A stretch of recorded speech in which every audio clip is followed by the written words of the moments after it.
नमस्कार साथियों, एक बार फिर से आप सभी का बहुत बहुत स्वागत है लोदाई क्लासेस के यूट्यूब प्लेटफॉर्म पर। दोस्तों, बीए फर्स्ट ईयर के अंतर्गत इतिहास के सीरीज के अंतर्गत आइडिया ऑफ भारत को दोस्तों हम कंटिन्यू कर रहे थे, जिसमें इससे पहले दोस्तों एक सेशन हमारा हो चुका है आइडिया ऑफ भारत पर, और आज हमारा ये सेकेंड लेक्चर होने जा रहा है, जिसमें हम आज बात करेंगे समय और अंतरिक्ष की भारतीय अवधारणा पर। क्लियर है? तो दोस्तों इसमें पर्टिकुलरली समय और अंतरिक्ष, ठीक है ना, तो टाइम एंड स्पेस दोनों की भारतीय अवधारणा क्या रही है उस पर हम पूरे विस्तार से आज चर्चा करने जा रहे हैं। आइए दोस्तों शुरू करते हैं सेशन अपना, और जल्दी से सेशन को शेयर कर दें। अगर आप लोग देख रहे हैं, लाइव देख रहे हैं, तो जल्दी से शेयर कर दें ताकि मैक्सिमम लोग इसको ज्वाइन कर ले। ओके दोस्तों शुरू करते हैं। मैं फिर से रिपीट कर रहा हूं, आइडिया ऑफ भारत ये बीए फर्स्ट ईयर का एक इतिहास की सीरीज है, जो कि लगभग अब प्रत्येक यूनिवर्सिटी में इतिहास के रूप में आइडिया ऑफ भारत को पढ़ा जा रहा है। जो सिलेबस चेंज हुआ है, जो न्यू बैचेस अब स्टार्ट हुई है, उस प्रत्येक न्यू बैच में अब आइडिया ऑफ भारत को लिया जा रहा है बीए फर्स्ट ईयर के अंतर्गत, ठीक है ना। तो जिसका भी इतिहास विषय है वो इस सीरीज के माध्यम से अपना सिलेबस कंप्लीट कर सकता है।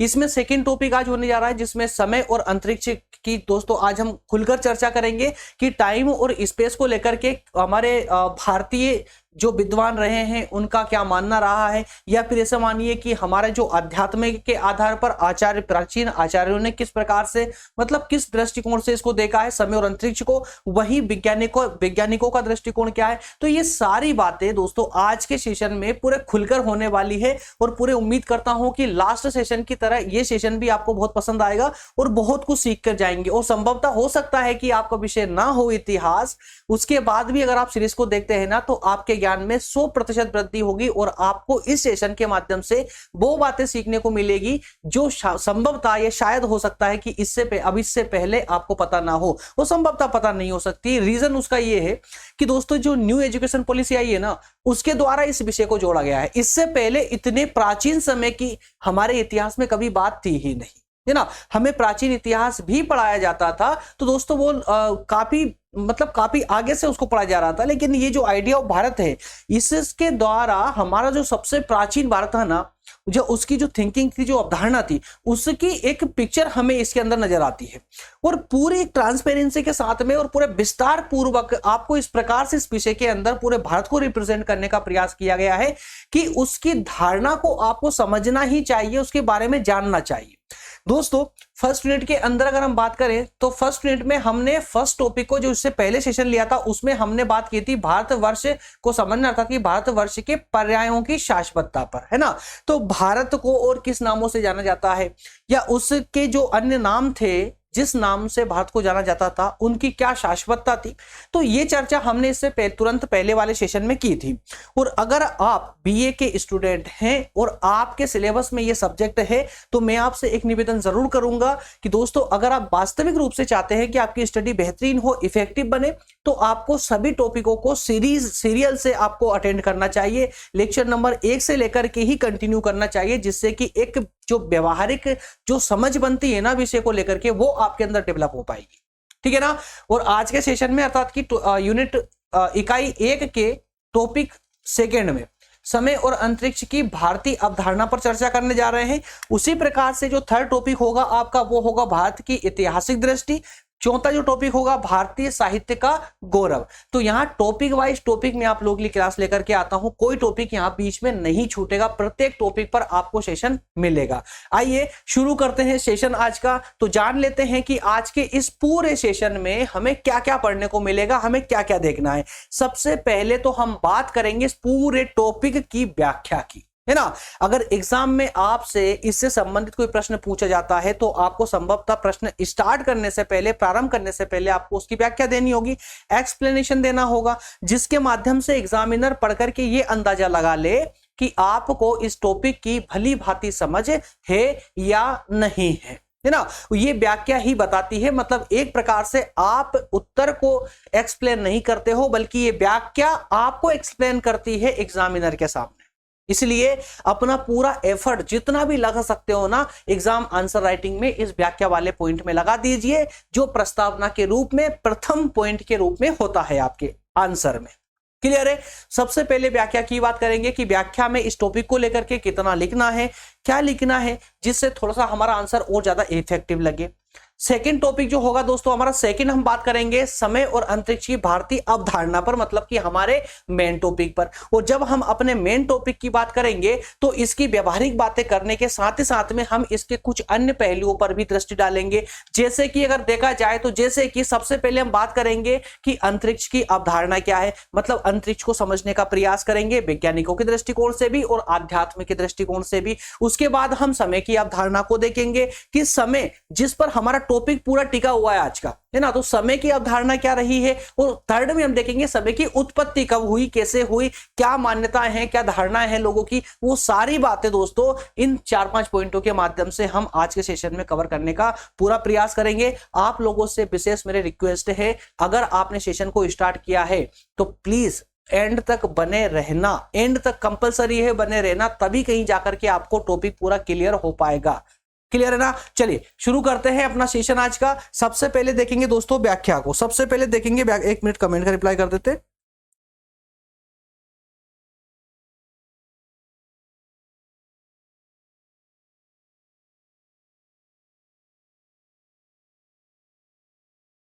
Thank you, thanks for your compliment. Okay, सबसे पहले व्याख्या की बात करेंगे दोस्तों। ये जो पांच सेशन है आपका संभव हो सकता है कि इस सीरीज का एक टफेस्ट टॉपिक हो आप लोगों के लिए, इस पूरी सीरीज का एक टफेस्ट टॉपिक हो सकता है आप लोगों के लिए ये वाला आज का टॉपिक। लेकिन फिर भी मैं ये प्रयास करूंगा कि आज का ये टॉपिक आपके सामने पूरा इस प्रकार से व्यवहारिक बना करके आपके सामने लेकर आऊं कि आपको ये टफेस्ट लगे ही नहीं और अभी तक के सभी सेशनों में सबसे इजी लगने लगे। लेकिन उसके लिए आवश्यक होगा आपका साथ। जैसा कहता हूं वैसे इसमें करते चलिए, है ना। नोट में हमेशा मना करता हूं ना कि आप नोट डाउन कुछ नहीं करेंगे, और मैं आज बोल रहा हूं कि पेन और कॉपी लेकर के बैठिए। मैं ये बिल्कुल नहीं बताऊंगा कि क्या आपको नोट डाउन करना है। आपको अगर लगता है कुछ की पॉइंट लगते हैं तो आप उसको नोट डाउन कीजिए, अन्यथा ध्यान से सुनते चलिए, पूरे एक्सप्लेनेशन को ध्यान से सुनते चलिए। शब्दों पर नहीं जाना है, यहां पर पूरे पैराग्राफ पर भी नहीं जाना है, यहां पर सिर्फ इसके अर्थ को समझना, इसके पूरे सेशन को। और अगर आपने शब्दों को पकड़ने का यहां प्रयास किया ना तो वास्तविक रूप से ये टॉपिक आपके लिए बहुत ज्यादा टफ हो जाएगा, पूरा सर के ऊपर से निकल जाएगा। लगेगा ऐसा कि बस क्लास चलती जा रही है, आपको समझ भी आता जा रहा है, लेकिन जैसे जैसे क्लास आगे बढ़ेगी पूरा साफ होता चला जाएगा, आगे का कुछ नया पता नहीं होगा, पीछे का सब भूल चुके होंगे। इसलिए ध्यान पूर्वक सुनते चलिए और सिर्फ उसको समझ के अपने मस्तिष्क में बिठाते चलिए, है ना। तो जो अगर कहीं लगता है की पॉइंट का तो उसको नोट डाउन करना है, ऐसा नहीं कि आप पूरा का पूरा छापने लग जाएं। ये तो मैं पीडीएफ के रूप में आपको प्रोवाइड कर ही रहा हूं ना, है ना, सभी नोट्स आपको प्रोवाइड कर ही रहा हूं। चलिए तो शुरू करते हैं सेशन को। आइए ध्यान दीजिएगा दोस्तों, सेशन पर ध्यान दीजिएगा ना।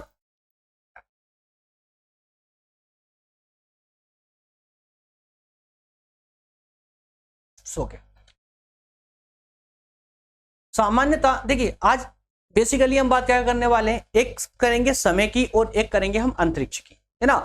इसको इंग्लिश में क्या बोलेंगे हम, टाइम, और अंतरिक्ष को स्पेस। क्लियर है। तो समय और अंतरिक्ष इन दोनों अवधारणाओं का आज पंगा है, और इन दोनों पर भारतीय विद्वानों ने अपनी किस प्रकार की धारणाएं व्यक्त की है।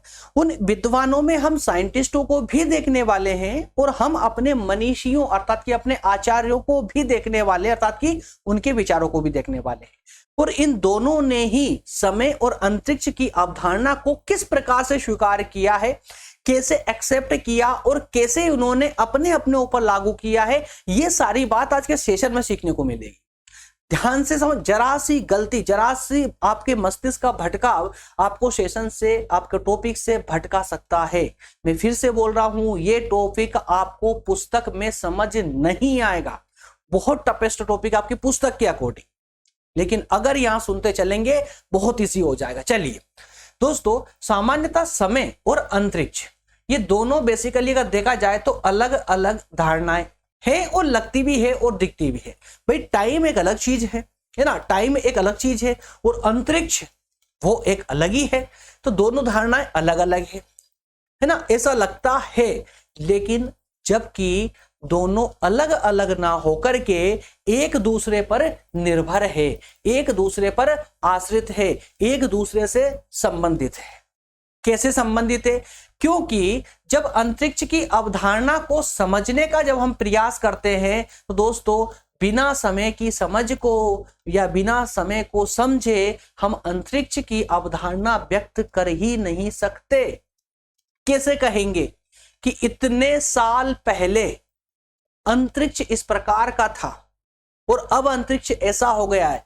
तो अंतरिक्ष की धारणा व्यक्त करने के लिए हमें समय का सहारा लेना ही पड़ेगा।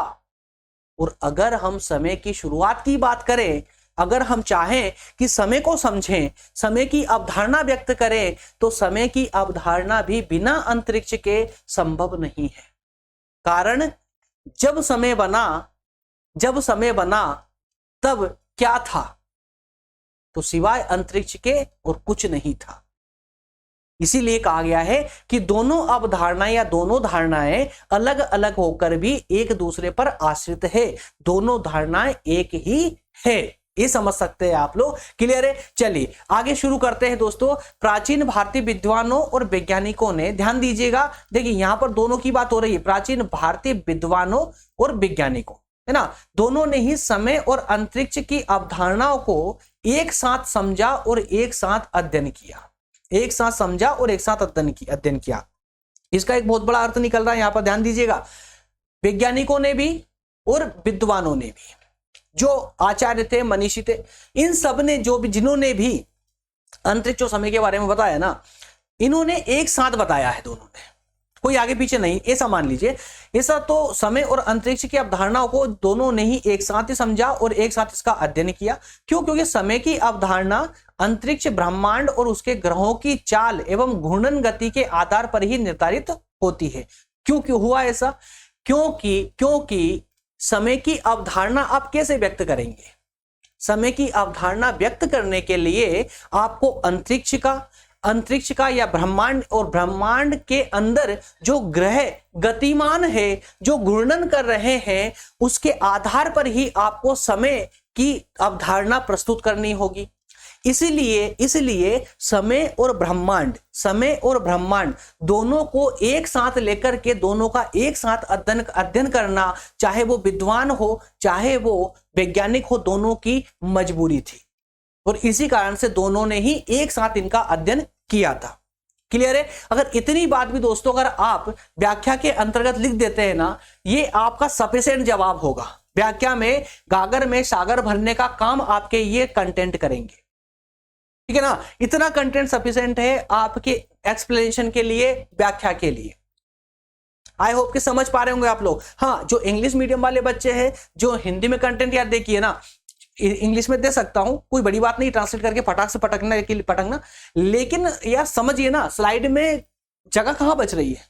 इसको छोटा कर देंगे, आपको लोगों ठीक से दिखेगा नहीं। वैसे तो आप मोबाइल में देखते हो, है ना, कोई टीवी में या थोड़ा सा बड़े सा कुछ संसाधन तो है नहीं देखने का, मोबाइल में देखते हो। अगर हम एक तरफ छोटे छोटे अक्षरों में हिंदी रख दे, एक तरफ इंग्लिश कर देंगे, तो एक कॉम्प्लेक्स हो जाएगा ना, तो थोड़ी प्रॉब्लम आ सकती है। इसलिए ये काम मैं आप पर भी तो सोच सकता हूं ना। ये स्लाइड उठाइए, गूगल पे डालिए, अपना ट्रांसलेट हो जाएगा, पढ़ लीजिए, कंटेंट मिल जाएगा आपको।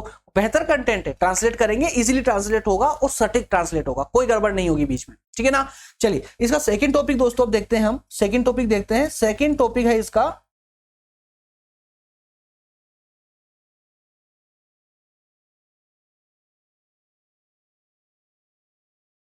मोबाइल नहीं चला रहा हूं, आप लोग के ही कमेंट के रिप्लाई कर रहा हूं मैं। नहीं, एक लास्ट में कमेंट आ चुकी थी कि सर पढ़ाते वक्त मोबाइल का इस्तेमाल ना करें। तो मोबाइल का इस्तेमाल दोस्तों मैं आप लोगों के लिए करता हूं, मैं स्वयं के लिए नहीं करता।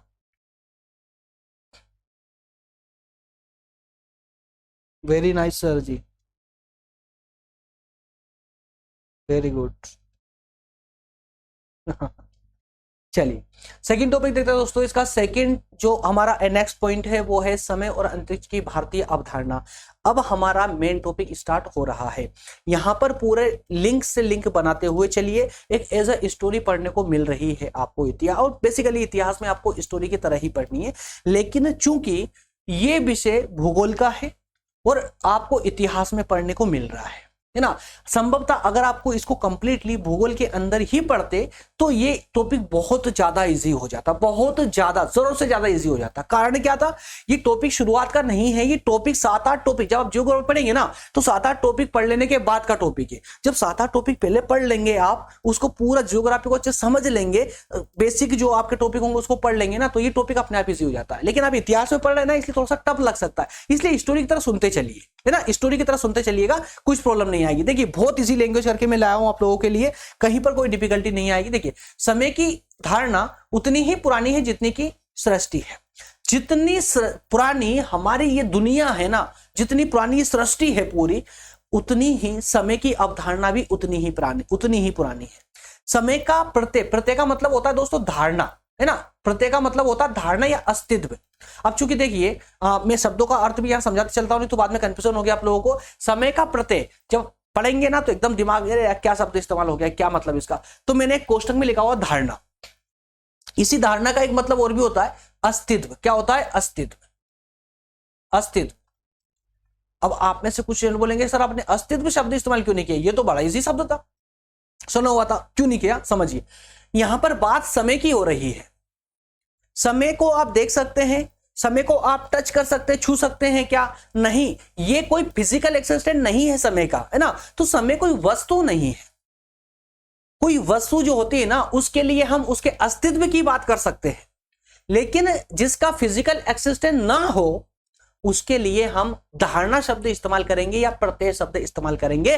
प्रत्यय का मतलब हुआ कि समय का अस्तित्व, कब से, मानवीय बोध के समय से। मानवीय बोध के समय से जैसे ही मनुष्य धरती पर पैदा हुआ, पैदा जानवर के रूप में हुआ, जैसे ही मनुष्य की बुद्धि का विकास होना प्रारंभ हुआ, उधर समय का प्रारंभ चालू हो गया था। समझ रहे ना। तो समय का अस्तित्व, समय की धारणा, समय का प्रत्यय जो है मानवीय बोध के साथ ही सृजित हो चुका था। हालांकि सृष्टि के विकास में समय के अगर योगदान की हम बात करें ना तो समय का योगदान हाँ थोड़ा बाद में आता है। किसके बाद में आता है, जल के बाद में आता है। किसके बाद में आता है, जल के बाद में आता है। सृष्टि के निर्माण में सबसे बड़ा जो योगदान बताया गया है ना, वो बताया गया है जल का, पानी का, है ना। जैसे पंच तत्व की बात की गई थी ना, पंच तत्व कौन कौन से हैं जिन्होंने पूरी सृष्टि का निर्माण किया है, अग्नि, जल, वायु, पृथ्वी और आकाश। क्या क्या है, रिपीट कर रहा हूं, अग्नि, जल, वायु, पृथ्वी और आकाश। तो इसमें से जो जल है ना, ये जल सर्व प्रमुख बताया गया है, सबसे महत्वपूर्ण बताया गया है। यह जल का सृष्टि के निर्माण में सबसे ज्यादा योगदान बताया गया है और कहा गया है कि इस जल के द्वारा ही बाकी के जो 4 अन्य तत्व है उनका निर्माण हुआ, उनका विकास हुआ है। तो प्रथम कौन था, जल था। जल के बाद ही समय का महत्व रहा है ना। तो इस प्रथम जो पैराग्राफ है इससे क्या समझने को आया दोस्तों, यहां से यहां तक का कि समय का महत्व वास्तविक रूप से हमारी मानसिकता के विकास के साथ ही इसका समय का विकास होना प्रारंभ हो चुका था, है ना। उस समय का काफी महत्व भी है हमारी सृष्टि के निर्माण में। लेकिन अगर जब हम सृष्टि के निर्माण की बात ही करते हैं तो उस समय में जल के बाद समय का योगदान आता है, सृष्टि के निर्माण में जल से पहले नहीं। ठीक है ना। नासदी सूक्त में देखिए यहां क्लियर किया गया है, नासदी सूक्त। ये नासदी सूक्त क्या है दोस्तों, ऋग्वेद का ही एक अन्य सूक्त है। मतलब जो ऋग्वेद में पूरी कहानियां है ना उसको और आसान भाषा में समझाने के लिए अन्य सूक्तों में ये बातें लिखी गई थी। तो नासदी सूक्त में देखिए लिखा हुआ है कि सृष्टि की उत्पत्ति जल से मानी जाती है। किससे, नासदी सूक्त के अनुसार, नासदीय सूक्त के अनुसार सृष्टि की उत्पत्ति जल से मानी जा रही है और इस धारणा के अनुसार जल सृष्टि निर्माण में सहायक बना। 5 तत्वों की, पंच तत्वों की हम बात करते हैं, अग्नि, जल, वायु, पृथ्वी, आकाश। तो इसमें जल सबसे पहले आया। क्या आया था, जल सबसे पहले आया और उसी से जो बाकी के तत्व है अग्नि, वायु, पृथ्वी, आकाश, तो जल से ही इन तत्वों का विकास हुआ है। समझ पा रहे ना। तो ये सीधे सीधे अनुभव से जन्मा दर्शन है, अनुभव से जन्मा दर्शन है, अनुभव से, याद रखिएगा, है ना। जल से प्रकृति, क्यों, अनुभव कहां से आया, अनुभव इससे आया कि भाई जल आया तो प्रकृति में हरियाली आई। वायुमंडल क्रिएट होने लगे, है ना। तो प्रकृति में हरियाली आई और जीवन संभव हो सका, किसके कारण? जल के कारण। अगर पहले अग्नि आती तो क्या जीवन संभव हो पाता? एक सामान्य सी धारणा है, अनुभव बोलता है, अगर सबसे पहले अगर अग्नि आई होती, आग ही आई होती, तो क्या जीवन संभव हो पाता? सब कुछ जल जल रहा होता, संभव नहीं हो पाता। चलिए ये बात ठीक है। सिर्फ वायु से जीवन संभव हो पाता? सिर्फ वायु से नहीं हो पाता, है ना। लेकिन जल से हो पाता है। जल से पहले जल आया, जल से वायु आई, वायु से अग्नि आई, अग्नि उससे पृथ्वी, पृथ्वी आकाश, ये सारी, और कैसे कैसे आए सारी बात आज के सेशन में हम करेंगे। तो यहां तक की कहानी समझ आ रही है ना। देखिए ऋग्वेद में भी कहा गया है, ऋग्वेद में सृष्टि की प्रथम कारक सत्ता जो है ना, कौन थी? जल थी। और प्रथम कारक सत्ता, सृष्टि की प्रथम कारक सत्ता का मतलब क्या हुआ? सृष्टि को जन्म देने वाली प्रथम सत्ता किसको बताया गया है? जल को बताया गया है। जल सबसे महत्वपूर्ण है, बाकी सभी तत्वों से सबसे महत्वपूर्ण है। इसी मतलब क्रम में यहां पर राधा कृष्ण जी ने, डॉक्टर राधा कृष्ण ने भी कहा है, उन्होंने अपना एक जो है कमेंट किया था, या कहे कि स्टेटमेंट दिया है उन्होंने, कि ऋग्वेद की प्रवृत्ति एक सीधा साधा सरल यथार्थवाद है। क्या कहा राधा कृष्ण जी ने? कि ऋग्वेद की जो प्रवृत्ति है ना, वो एक सीधा साधा सरल सा यथार्थवाद है, जिसे कोई भी समझ सकता, कोई भी पढ़ करके।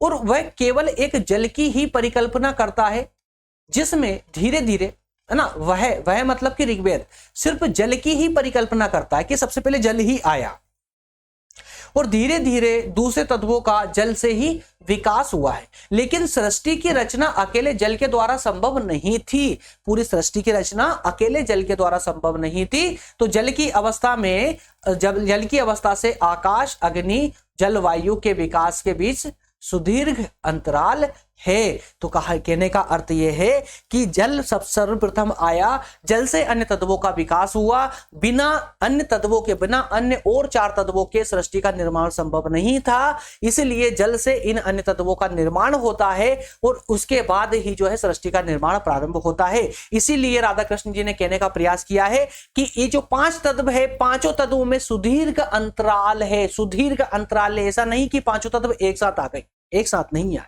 आगे पीछे आए, क्रम से आए।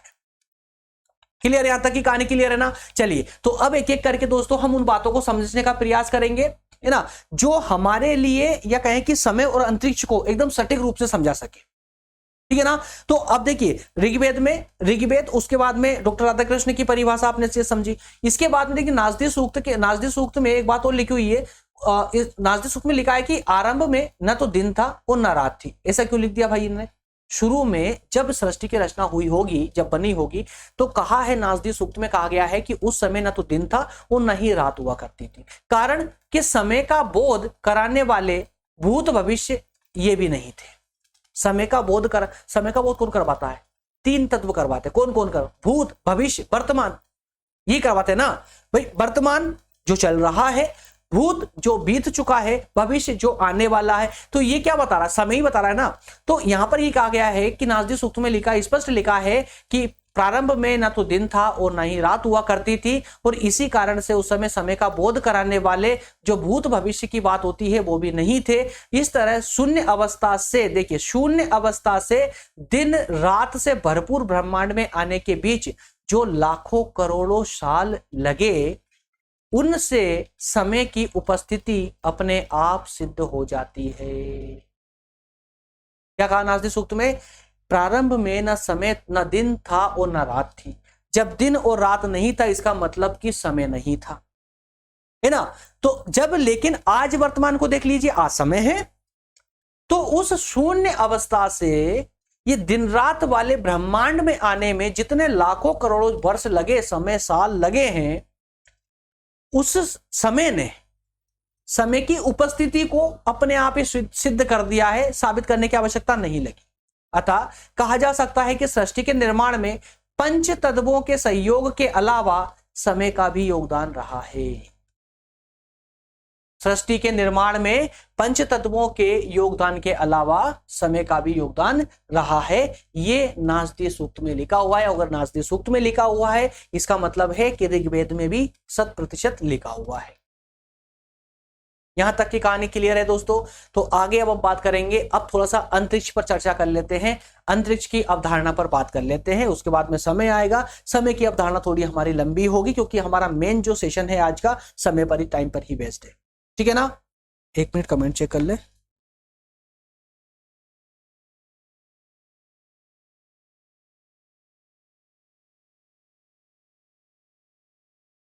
फर्स्ट ईयर में अभी आइडिया ऑफ भारत,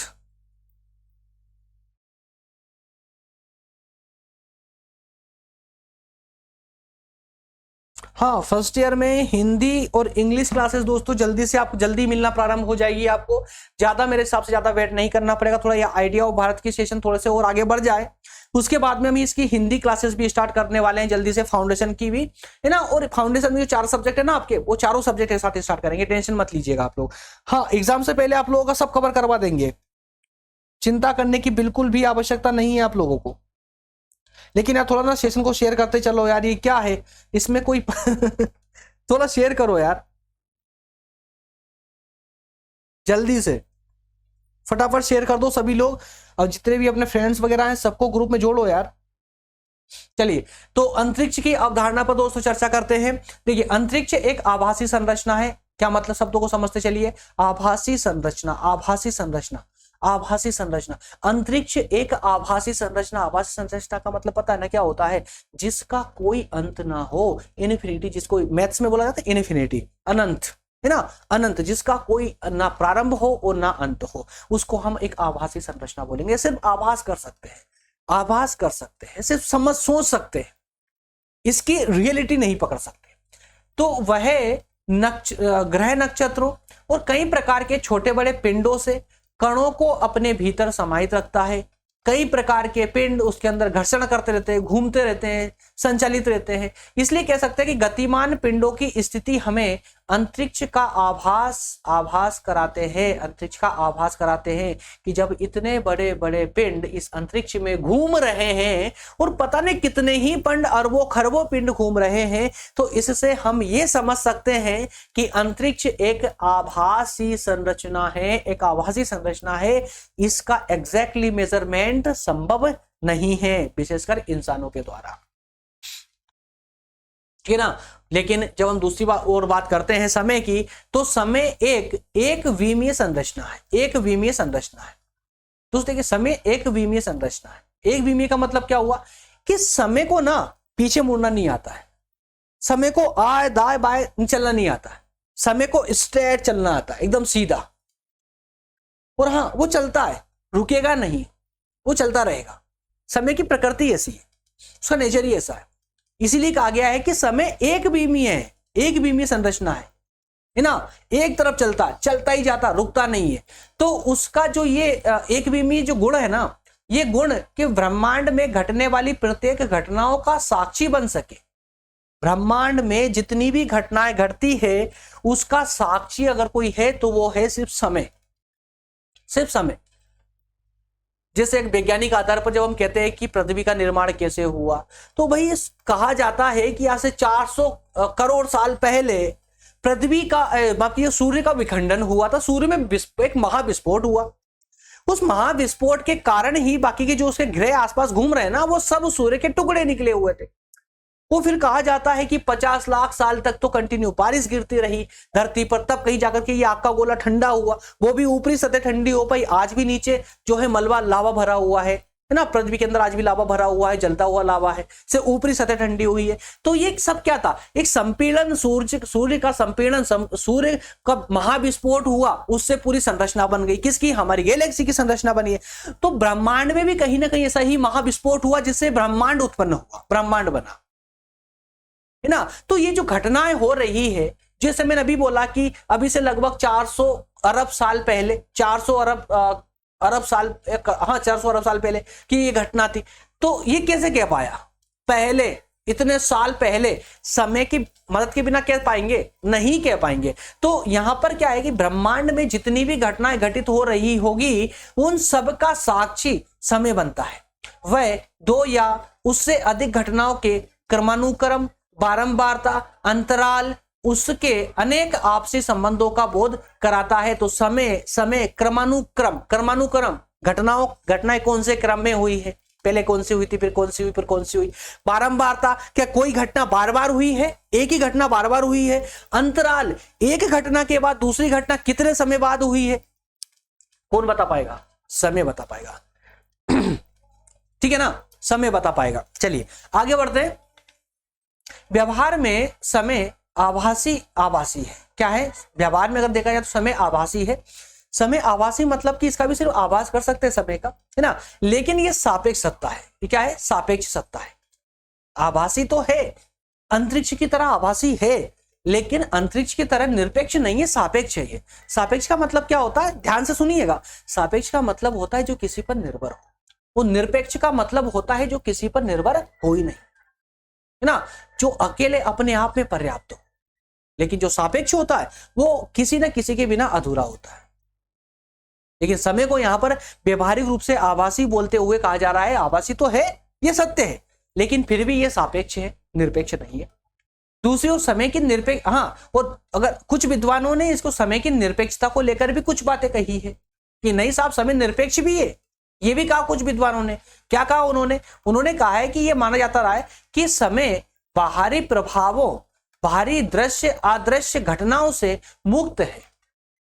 वह घटनाओं पर नियंत्रण रखता है, वो घटनाओं से स्वयं कभी प्रभावित नहीं होता। तो कहीं ना कहीं हमको तो ये निरपेक्षता वाला तथ्य भी सही लगता है इन विद्वानों का, क्योंकि जो भी घटनाएं घटित होती है उनको समय रिकॉर्ड करता है, बल्कि समय उनसे प्रभावित नहीं होता, उन घटनाओं से ना, समय कभी उन घटनाओं से प्रभावित नहीं होता है। समझ रहे ना, इसलिए उसकी गति हमेशा एक जैसी होती है। समय की गति हमेशा एक जैसी, एक ही गति से चलता रहता है, चाहे कोई सी भी घटना घटती रहे, भले ही मतलब कुछ भी होता है ना। तो काल नहीं मिटता, हम ही बनते मिटते रहते हैं, यह कहकर परम सत्ता को स्वीकृति दी गई। काल नहीं मिटता, हम ही मिटते बनते रहते हैं, ये कह करके परम सत्ता को स्वीकृति दी गई। और परम सत्ता यहां समय को कहा गया है, उस समय का नामकरण करके उसको काल कह दिया गया है। याद रखिएगा, काल मतलब समय, ठीक है ना। तो काल नहीं मिटता है, क्लियर है यार। सब लोग आ रहे हैं, निकल क्यों जाते समझ नहीं आता है। इतने सारे लोगों ने ज्वाइनिंग कर ली थी अभी तक, और बाकी सब हैंड टू हैंड रिमूव। जबकि मैं आपको स्पष्ट बोलता हूं, अगर आप आते हो ना तो कम से कम 10 से 15 मिनट रुक करके जाइए सेशन को, या तो आइए ही मत सेशन में, और आते हो ना तो कम से कम 15 मिनट तो आपको रुकना ही चाहिए, ईमानदारी से कम 15 मिनट रुकना चाहिए। फिर भले वो आपका सब्जेक्ट हो या ना हो, क्योंकि भले आपने गलती से उस वीडियो पर क्लिक कर दिया, उस लिंक पर क्लिक कर दिया हो, आपका सब्जेक्ट नहीं था, अगर एक बार आप आ गए ना तो कम से कम 10 मिनट तो रुकिए यार सेशन, है ना। एकदम आना और चले जाना, ये रुसवाई जरा समझ नहीं आती यार। चलिए आगे बात करते हैं दोस्तों। तो एकेश्वरवादी चिंतन गले में क्या यार, हाँ, एकेश्वरवादी चिंतन मतलब कि आध्यात्म जिस पर हमारे ऋषि मुनियों ने जो चर्चा की है। तो एकेश्वरवादी चिंतन में ईश्वर के अतिरिक्त समय या समय के जैसी कोई अन्य शाश्वत सत्ता की परिकल्पना ईश्वर की सर्वोच्चता पर प्रश्न चिन्ह लगाती थी। ध्यान दीजिएगा, अभी तक के पूरे अध्ययन में हमने सबसे ज्यादा महत्व किसको दिया है, समय को दिया है ना। समय को हमने सबसे ज्यादा महत्व दिया है, लेकिन हमारे वैदिक पुराणों में या ऐसा मान के चलते हैं कि अगर समय को हमने शाश्वत बता दिया, शाश्वत सत्ता बता दी, समय को ही हमने सर्व प्रमुख बता दिया, सर्वोच्च बता दिया, तो कहीं ना कहीं जो ईश्वर की सत्ता है उस पर प्रश्न चिन्ह उठना प्रारंभ हो जाएगा। और इसीलिए श्रीमद् भागवत गीता में श्री कृष्ण ने कहा कालअस्मि। क्या कहा उन्होंने कहा कालअस्मि, मतलब कि मैं ही काल हूं, मतलब मैं ही समय हूं। समझ रहे ना। तो उन्होंने गीता में कहा था कृष्ण ने कि मैं ही समय हूं, कालअस्मि का अर्थ होता है मैं ही काल हूं, है ना। तो ये किस लिए कहा इन्होंने, ताकि जो समय है, समय जिसको परम सत्ता कहा जा रहा है, उस समय को भी इन्होंने खुद को ही कहा है कि मैं ही समय हूं, ताकि ईश्वरीय सत्ता पर लोगों का विश्वास दृढ़ बना रहे। यहां काल समस्त घटनाओं के होने, ब्रह्मांडीय विस्तार का घोतक है, मतलब कि एक साक्षी है, वह कृष्ण के मुख से उच्चारित हुआ है। कौन? काल, समय कृष्ण के मुख से उच्चारित हुआ है, इसलिए वह विराट शक्ति का भी बोध देता है। कृष्ण के मुख से उच्चारित होने के कारण काल का अर्थात कि समय का विराट होना भी यही प्रदर्शित करता है। उम्मीद करता हूं दोस्तों ये अंतरिक्ष की अवधारणा जो सामान्य तथ्यों के माध्यम से लाने का मैंने प्रयास किया है, ये आपको कंप्लीट समझ आई होगी। इसमें कहीं से कहीं तक कोई कंफ्यूजन नहीं बची होगी, क्योंकि देखिए प्रत्येक वर्ड का भी मैं आपको उसका जो अर्थ होता है ना, अर्थ भी आपको एक्सप्लेन करते चल रहा हूं साथ में, ताकि आगे चलकर जब रिवीजन लगाएं आप तो उस समय आपको कोई डिफिकल्टीज ना आए। चलिए अब हमारा एक ही पार्ट बचता है, वो बचता है समय, है ना। अब कंप्लीटली हम सिर्फ समय पर बात करेंगे और समय में किस प्रकार के मतभेद उत्पन्न हुए थे उस पर भी अब हम चर्चा करने वाले हैं। समय की अवधारणा की दोस्तों अगर आप बात करें तो उपर्युक्त अब तक का जो अध्ययन हमने किया है उससे यह समझ आता है कि समय को लेकर के वैदिक आचार्यों की दो प्रकार की धारणाएं रही है। जो हमारे वैदिक आचार्य हैं उनकी दो प्रकार की धारणाएं रही समय को लेकर के। कौन कौन सी दो प्रकार की थी? तो पहली अवधारणा तो यह थी कि समय को स्थिर विचलनहीन, मतलब समय को स्थिर मान लिया गया, विचलनहीन, उसमें कोई विचलन नहीं होगा, उसका कोई अंत नहीं होगा, मतलब अनंत सत्ता मान लिया गया है, जिसमें सब कुछ घटता रहता है, मतलब उस समय में ही सब चलता रहता है ना। तो जो इतना विस्तृत है कि सभी ग्रह नक्षत्र निहारिकाएं उसमें सतत गतिमान रहती है, या जो सभी घटनाओं और गतियों का एकमात्र दृष्टा और साक्षी है। ये तो है पहली अवधारणा, पहले प्रकार के वैदिक आचार्यों की। इसके बाद दूसरी धारणा की अगर हम बात करें तो दूसरी धारणा के अनुसार भूत, वर्तमान और भविष्य के रूप में घटनाओं के साथ घटते जाना समय का स्वभाव बताया गया है। क्या बताया गया है? कि भूत, वर्तमान और भविष्य के रूप में जो घटनाएं घटित होती है उनके साथ समय भी घटता जाता है ना, उसके साथ समय भी घटित होता चला जाता है। तो ये समय का स्वभाव बताया है। वह न केवल घटनाओं के क्रमानुक्रम का साक्षी है बल्कि उनका हिसाब भी रखता है, बल्कि उन घटनाओं का हिसाब भी रखता है जिनकी ना शुरुआत है और ना ही अंत है। समय को लेकर ये दोनों धारणाएं आज भी उसी रूप में विद्वान है। समय को लेकर के दोनों धारणाएं आज भी उसी रूप में, लगभग उसी रूप में विद्वान है। इस धारणा में कोई ज्यादा परिवर्तन नहीं किया जा पाया है, अभी तक नहीं किया गया है। क्यों? समय की उत्पत्ति अंतरिक्ष से जोड़ती है। तो उस समय में जितने भी साक्ष्य थे या जिस प्रकार के अंदाजे लगाए जा सकते थे संभवतः उतने लगाए हैं, है ना। तो इस तरह ये संभवतः अकेली अवधारणा है जिसके बारे में मनुष्य के विचारों में शुरू से आज तक बहुत कम परिवर्तन हुआ है। बिल्कुल सत्य बात है ये। समय ही एकमात्र ऐसी अवधारणा है जिसको लेकर के लोगों के विचार आज भी वो के वही है जो आज से हजारों लाखों साल पहले थे, है ना। समय को जिस रूप में पहले देखा जाता था प्राचीन समय में, उसी रूप में समय को आज भी देखा जा रहा है। मतलब लोगों के विचार समय को लेकर के नहीं बदले हैं। अंतरिक्ष को लेके तो फिर बदल चुके, पहले अंतरिक्ष में जाना संभव नहीं था, अब जा रहे हैं, लेकिन समय को लेकर के विचार आज भी नहीं बदले हैं, लगभग वही है। हाँ, इतना अवश्य है कि जब समय जो है जब तक दर्शन का विषय बना हुआ था, मतलब समय पर जब विचार विमर्श चल रहा था, समय का जब अध्ययन चल रहा था, तब उसे लेकर के कुछ प्रश्न विचार आते जाते रहे। विशेष करके जैन और बौद्ध धर्म में समय को लेकर के विशेष चिंतन किया गया था। किसमें? जैन और बौद्ध दर्शन में समय को लेकर के। लेकिन आगे चल करके समय के जो दार्शनिक थे, जो समय का अध्ययन कर रहे थे ना, उन्होंने अब समय के वैज्ञानिक पक्ष पर विचार करना तो बंद कर दिया। उन्हें समझ गए वो कि इससे ज्यादा कुछ और हाथ नहीं लगने वाला है, इसलिए उन्होंने वैज्ञानिक पक्ष को तो छोड़ दिया, ठीक है बस छोड़िए इसको। उसके बजाय उन्होंने अब समय के व्यवहारिक पक्ष पर विचार विमर्श या उसका अध्ययन करना प्रारंभ कर दिया। समय के वैज्ञानिक पक्ष पर अध्ययन करना बंद करके उसके व्यवहारिक पक्ष पर अध्ययन प्रारंभ कर दिया। आगे चल करके जीवन में जब स्पर्धा आई, सामाजिक विभाजनकारी स्थितियां आगे बढ़ने लगी, है ना, स्पर्धा आई, सामाजिक विभाजनकारी, समाज को तोड़ने वाली जो स्थितियां थी जब वो आने लगी, उस समय पोंगा पंडित, क्या नाम दिया गया है? पोंगा पंडित, है ना। पोंगा पंडितों ने समय के प्रारब्ध, समय को जो है प्रारब्ध से जोड़ दिया। ध्यान दी, ये क्या मतलब यहां पर बोलने का कि जब समय बदला, शुरू से अच्छे चल रहा था लेकिन समय बदला, समाज में कुछ ऐसी विघटनकारी परिस्थितियां उत्पन्न होने लगी, कुछ समाज में जो है प्रतिस्पर्धाएं उत्पन्न होने लगी, तो उस समय इन परिस्थितियों का लाभ किसने उठाया? पोंगा पंडितों ने। पोंगा का अर्थ होता है रटी रटाई बात बोलने वाला। समझिएगा, पोंगा पंडित का मतलब हुआ कि जिसमें वास्तविक ज्ञान नहीं है, रटी रटाई बातों को पारंपरिक रूप से लेकर के चले आ रहे हैं, अपनी सत्ता स्थापित करने के लिए, प्रभाव जमाने के लिए जो बातें उन्होंने सीखी थी दूसरे अन्य लोग, अन्य अपने पूर्वजों से, उन्हीं बातों को दोहराते आ रहे हैं, मतलब वास्तविक ज्ञान नहीं है। पोंगा पंडित मतलब रटे रटाए, ठीक है ना। तो इन पोंगा पंडितों ने क्या किया कि समय को प्रारब्ध से जोड़ दिया। प्रारब्ध का मतलब क्या होता है मेरे दोस्त? प्रारब्ध का मतलब होता है व्यक्ति का भाग्य, व्यक्ति का कर्म, पूर्व जन्म। ये समझिए, उन्होंने समय को प्रारब्ध से, भगवान से, एक तरह से उसकी किस्मत से जोड़ दिया, व्यक्ति की किस्मत से, पूर्व जन्म से जोड़ दिया कि आज तेरे साथ जो घटित हो रहा है, जिस समाज में तूने जन्म लिया है, ये तेरे पूर्व जन्मों का परिणाम है।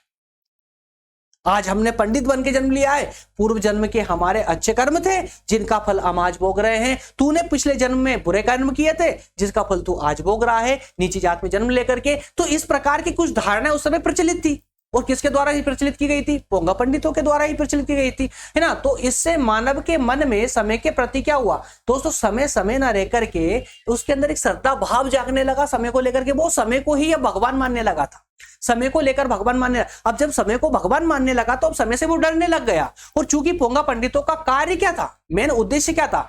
व्यक्ति को डराना, व्यक्ति को डराना, है ना। तो उसके पीछे समय को जानने की इच्छा तो कम होती गई और उसके समय के प्रति डर बढ़ता गया। क्यों? क्योंकि समय अब डायरेक्टली पुनर्जन्म से जुड़ चुका था, धर्म से जुड़ चुका था, ईश्वर से जुड़ चुका था, प्रारब्ध बन चुका था एक व्यक्ति का, है ना। तो समय के प्रति डर एवं अविश्वास का दुष्प्रभाव यह हुआ कि उसे दार्शनिक चिंतन लगभग ठहर सा गया। मतलब कि अब समय पर कोई दार्शनिक चिंतन बिल्कुल हो ही नहीं रहे थे, लगभग बंद हो गए थे। इससे उन पोंगापंथियों को सहारा मिला जो समय को लेकर के लोगों को डराते थे, समय से लोगों को डराया करते थे।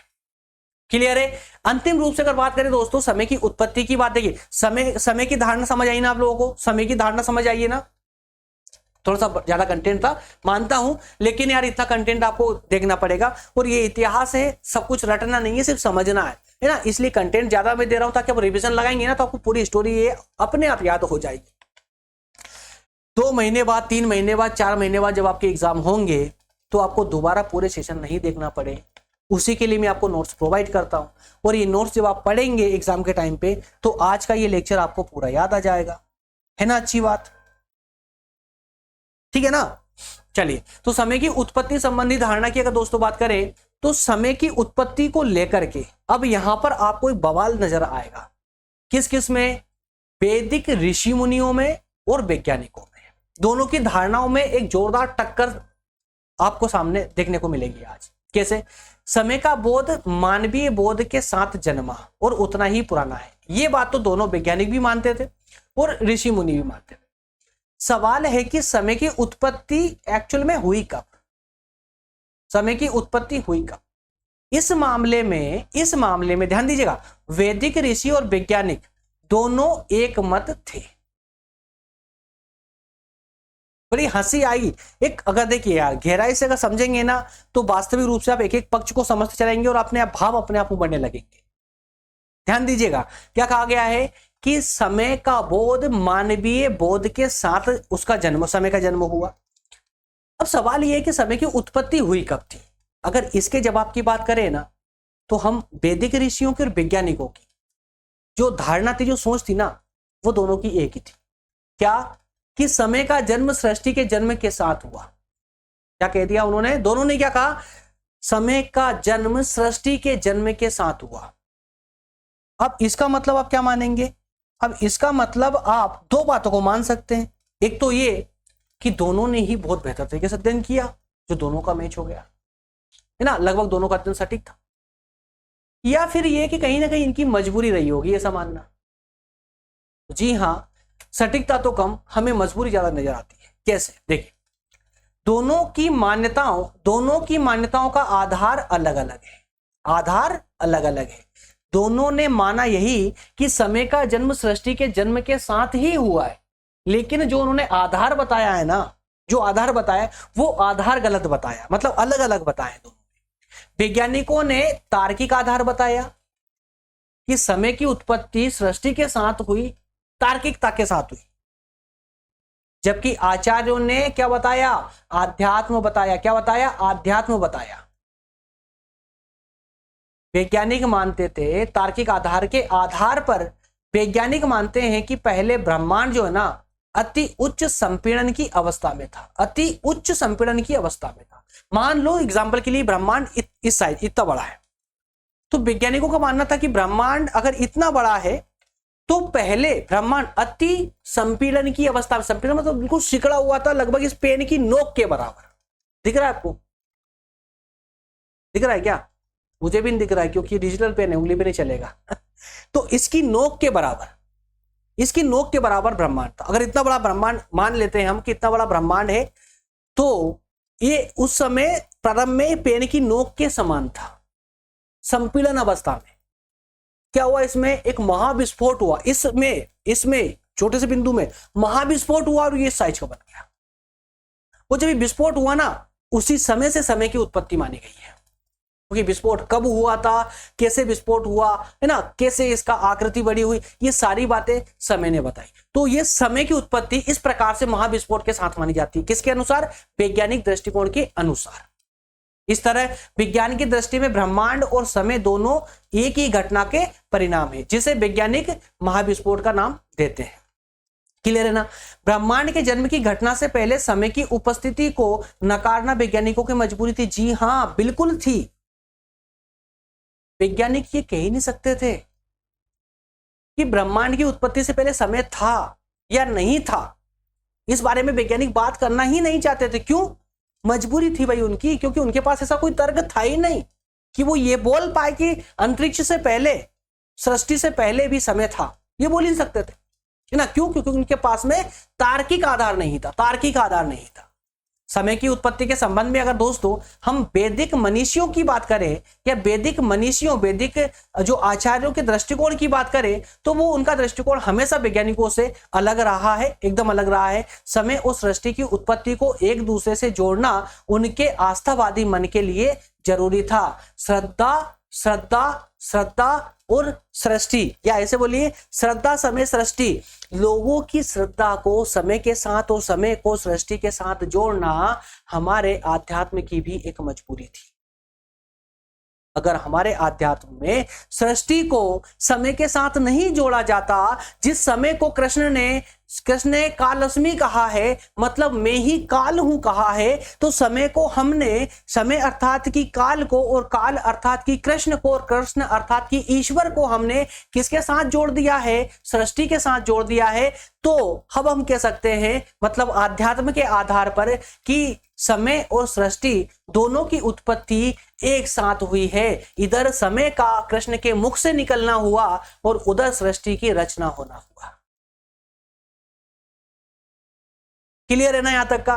देखिए आगे और आनंद आने वाला है, आगे और आनंद। देखिए ऋग्वेद में कहा गया है, वह काल, आयु, मृत्यु, अमरता, इन सब से पूरी तरह से क्या है? मुक्त है ना? इन्फिनिटी है, तो बाहर और उनसे परे है। हम इसकी ठीक ठीक व्याख्या नहीं कर सकते सिवाय इसके कि इसका अस्तित्व, यह अस्तित्व रखती है।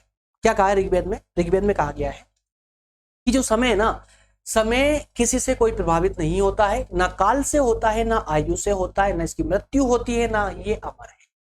इसको किसी का कोई फर्क पड़ता ही नहीं, ये कुछ भी नहीं है ना। उस समय के बारे में हम ज्यादा और कुछ बता भी नहीं सकते। ऋग्वेद में ऐसा कहा गया है कि समय के बारे में इसकी हम विस्तार से व्याख्या नहीं कर सकते। सिर्फ हमको इतना पता है कि समय है, समय है, समय का अस्तित्व है। इसके अलावा हम कोई और शब्द इस्तेमाल नहीं कर सकते समय के लिए। यह एक प्रकार का रहस्यवाद ही तो था। जब आप कह रहे हैं, मतलब ऋग्वेद में कह रहे हैं कि समय है लेकिन इसकी व्याख्या नहीं की जा सकती, तो क्या है? ये एक रहस्य है। और इस संकट से उबरने की कोशिश बौद्ध धर्म में हालांकि दिखाई पड़ती है। उनके बौद्ध धर्म के अनुसार या समय का चिंतन, क्या चिंतन किया गया कि मनुष्य की भांति वस्तु जगत का भी समय निर्धारित है। क्या कहा गया बौद्ध दर्शन में? कि मनुष्य की भांति, मनुष्य की ही तरह वस्तु जगत का समय भी निर्धारित होता है, समय के अंतराल में ब्रह्मांड भी बनते और मिटते रहते हैं। तो ये बौद्ध दर्शन में कहा गया था कि समय की तरह वस्तु जगत, मतलब ये जो ब्रह्मांड है ये भी बनता रहेगा, मिटता रहेगा, है ना, ये एक अंतराल में, एक विशेष अंतराल में बौद्ध दर्शन में ये दर्शाया गया है, बताया गया है। क्लियर है? उसी प्रकार से अगर हम नास्ति सूक्त की बात करें, नास्ति सूक्त पे जाइए वापस से, नास्ति सूक्त की बात करें तो उद्दाता ऋषि, कौन? उद्दाता ऋषि ब्रह्मांड की उत्पत्ति की कल्पना शून्य से करते हैं। उद्दाता ऋषि क्या कहते हैं कि ब्रह्मांड की जो कल्पना हुई है ना वो शून्य से हुई है। समय ना तो सत था और ना ही असत था, मतलब समय कुछ था ही ना, तो सही था ना झूठ था, ना आकाश था, है ना ही उसके ऊपर कोई अंतरिक्ष। तो तब किसने ये आवृत रखा होगा, मतलब इस प्रकार की नींव किसने रखी होगी, वह कहाँ था? कई प्रकार के प्रश्न लोगों के मन में उठ रहे थे। किसके आश्रय में था वह? क्या आदिकाल गहन मतलब आदिकाल से जल में समाहित था, जिसमें समाहित था सब कुछ, मृत्यु का अभाव, है ना। तो सृष्टि के उत्स को जानने के बहाने असल में यह निराकार ब्रह्म की कल्पना थी। क्या थी? निराकार ब्रह्म की कल्पना। मतलब सवाल इतने ज्यादा थे, समय था तो किस रूप में था, कहाँ था, क्या पानी में दफन था या किस अवस्था में था, इसका कोई जवाब नहीं था। ये सिर्फ एक निराकार ब्रह्म की कल्पना थी। क्या थी? निराकार ब्रह्म की कल्पना थी, जो बहुदेववाद की आलोचना के बीच आवश्यक हो चुकी थी। क्या कहा? बहुदेववाद की आलोचनाओं के बीच आवश्यक हो चुकी थी। मतलब बहुदेववाद को आलोचना करने के बिंदु इसी बात से मिले थे। परमात्मा सृष्टि की कारक सत्ता है, इसलिए वह उससे पहले है। किससे? सृष्टि से पहले है। परमात्मा सृष्टि की कारक सत्ता है, इसलिए वह सृष्टि से पहले है। किसी को कोई संदेह ना हो, इसलिए ऋग्वेद में यह है नास्ति सूक्त से पहले, नास्ति सूक्त से भी पहले ऋग्वेद में, कहां पर? हिरण्यगर्भ सूक्त के माध्यम से स्पष्ट ये बात स्पष्ट कर दी गई थी कि सृष्टि से पहले कोई नहीं था, सिर्फ ईश्वर था। सृष्टि और समय का उद्भव दोनों का साथ में हुआ, है ना। वैदिक साहित्य में समय को लेकर जो आस्थावादी दृष्टिकोण बना, सहस्त्रास्त्रियों तक जो है बना रहा, मतलब बहुत लंबे समय तक बना रहा। उपनिषदों में समय को लेकर के चर्चा हुई, परंतु उसी समर्पण भाव के साथ हुई है जिसकी पहले हम व्याख्या कर चुके हैं, या जैसे कि ऋग्वेद में बताया गया है, जैसा कि नास्ति सूक्त में बताया गया है, जैसा कि अन्य दर्शनों में बताया गया है, उसी समर्पण भाव के साथ में जो है अन्य जो उपनिषद रहे हैं उनमें भी इसकी चर्चा हुई है, जो ईश्वर की सत्ता को ही स्वीकार करते हैं। क्लियर है? ऋग्वेद में ब्रह्म का वर्णन करते हुए लिखा गया है कि वह काल की मर्यादा से स्वतंत्र है। किससे? काल की मर्यादा से स्वतंत्र है। कहां पर? ऋग्वेद में लिखा गया है कि जो समय है वह काल, उसका समय का कुछ नहीं बिगाड़ सकता, अर्थात कि वह अनित्य है, कभी मरेगा नहीं, जिसका ना आदि है ना अंत है, जिसकी ना कोई शुरुआत है ना कोई अंत है, वह भूत और भविष्य के विचार से भी मुक्त है। वेदादि धर्म ग्रंथों में अनादि, अनश्वर, कालातीत और अमर जैसी विशेष बातें बार बार इसके पक्ष में आती है, इसके समर्थन में आती है। उसके पीछे एकमात्र कारण था मृत्यु का भय। क्या था दोस्तों? मृत्यु का भय। और ये मृत्यु का भय कौन लेकर के आया था? तो पोंगा पंथी लेकर आई थी। पोंगा पंथियों को कौन हवा दे रहा था? पोंगा पंडित हवा दे रहे थे। इसलिए आस्थावादी दर्शन का बड़ा हिस्सा मृत्यु के चंगुल से बाहर निकल जाने की कोशिश तक सिमटा हुआ है। साफ है कि अमरता बोध जैसी परिकल्पना के पीछे भी मृत्यु भय ही निहित था। मृत्यु तथा आकस्मिक आपदाओं ने ही समय के प्रति डर को जन्म दिया था। अमरत्व की कल्पना का एकमात्र आशय था, अमरत्व की कल्पना का एकमात्र अर्थ था कि समय के साथ अनंत काल तक बने रहने की सुविधा, या फिर समय की पकड़ के बाहर आकर अनंत में बने रहने की प्रतीति। अब समझिए यहाँ पर कि अमरत्व की कल्पना का मतलब क्या हुआ। अमर होने की जो कल्पना थी तो उसका मतलब हुआ था कि समय के साथ बने रहना, है ना, समय के साथ अनंत काल तक बने रहना। जिस समय अनंत काल तक बना रहेगा, जग मिटते बनते रहेंगे लेकिन समय बना रहेगा। उसी प्रकार से अमर होने का मतलब क्या हुआ कि समय के साथ अनंत काल तक बने रहना, है ना, या फिर समय की पकड़ के बाहर आकर के अनंत में बना रहना। लेकिन जब आप अमरता की बात करते हैं ना, तो प्रकारांतर में मतलब कि कहीं ना कहीं आप अंतहीन समय की परिकल्पना कर देते हैं। अंतहीन समय की, जब आप बोलते कि मैं अमर हो सकता हूं, अनंत में रह सकता हूं, मतलब आप साथ में समय को लेकर जा रहे हैं अनंत समय तक।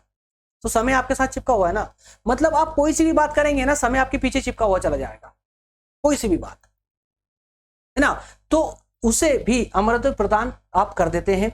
आस्थावादी दार्शनिकों के लिए यह कोई समस्या ही नहीं थी, इसलिए ऐसी कल्पनाएं प्रायः हर धर्म का हिस्सा बनती रही है और बनती आगे भी बनती रहेंगी, क्योंकि धर्म इन आस्थाओं के बिना चल नहीं सकता, चाहे धर्म कोई सा भी हो।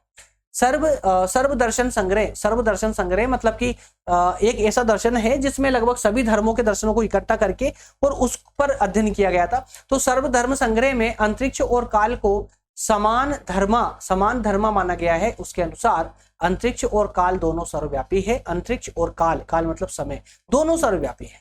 इसके बावजूद दोनों में अंतर भी है। अंतरिक्ष चतुर्विमीय संरचना है, जबकि काल एक पक्षी विस्तार काल का मतलब समय एक विमीय संरचना है। सर्वदर्शन संग्रह के अनुसार काल का अस्तित्व तो है, किंतु समय का अस्तित्व तो है, किंतु उसमें विशालता का अभाव है। एक पक्षी होने के कारण उसमें विस्तार नहीं है। क्या है? एक पक्षी होने के कारण उसमें क्या नहीं है दोस्तों? विस्तार नहीं है। क्लियर है ना?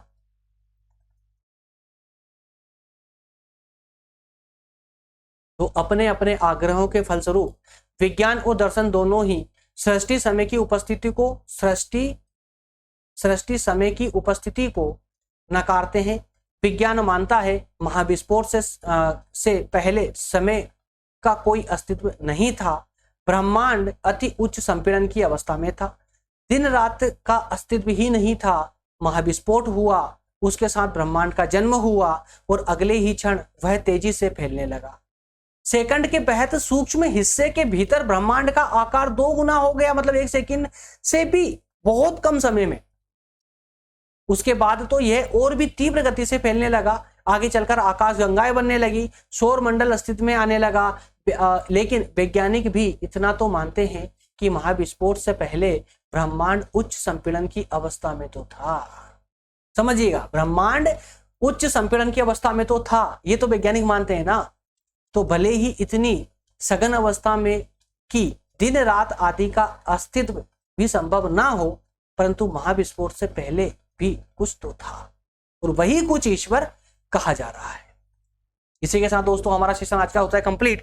बताइएगा, ये जो टॉपिक था दोस्तों कंटेंट के साथ में जो मैंने आपको प्रोवाइड करने का प्रयास किया है, बताइएगा क्या आप लोगों को कंप्लीटली पूरी तरह से क्लियर हो पाया, व्यवहारिक रूप से पूरा क्लियर हुआ, कहानी के रूप में समझ आया? दोस्तों बस कहानी के रूप में समझते चलिएगा, इसको इतिहास है, इतिहास की तरह लीजिएगा, कभी कोई समस्या नहीं आएगी। मेरे प्यारे दोस्तों, आप हमें या कहें कि हमारे साथ स्टडी कंटिन्यू करने के लिए निरंतर रूप से बीए फर्स्ट से लेकर 3rd ईयर तक निरंतर रूप से पढ़ने के लिए, बिना किसी रोक टोक को पढ़ने के लिए हमारे रूल्स को फॉलो करते हुए अगर आप चाहते हैं तो व्हाट्सएप ग्रुप हमारा ज्वाइन कर सकते हैं। व्हाट्सएप ग्रुप के नंबर आपको ऊपर दिए गए हैं, इस पर आप हमें डायरेक्ट कमेंट भी कर सकते हैं और हम यहाँ पर लिंक सेंड करेंगे तो आप व्हाट्सएप जो है ग्रुप ज्वाइन कर सकते हैं। या फिर आप अगर फर्स्ट ईयर में है, सेकेंड ईयर में, 3rd ईयर में, डिस्क्रिप्शन को ओपन कीजिए, वहां पर ईयर वाइज ग्रुप की लिंक दी गई है, उस ग्रुप पर क्लिक करेंगे, आप डायरेक्ट लिंक में ग्रुप में प्रवेश कर जाएंगे। वहां पर जाकर ग्रुप को ज्वाइन कर लीजिएगा, डायरेक्ट ग्रुप में प्रवेश कर जाएंगे, जिससे आपको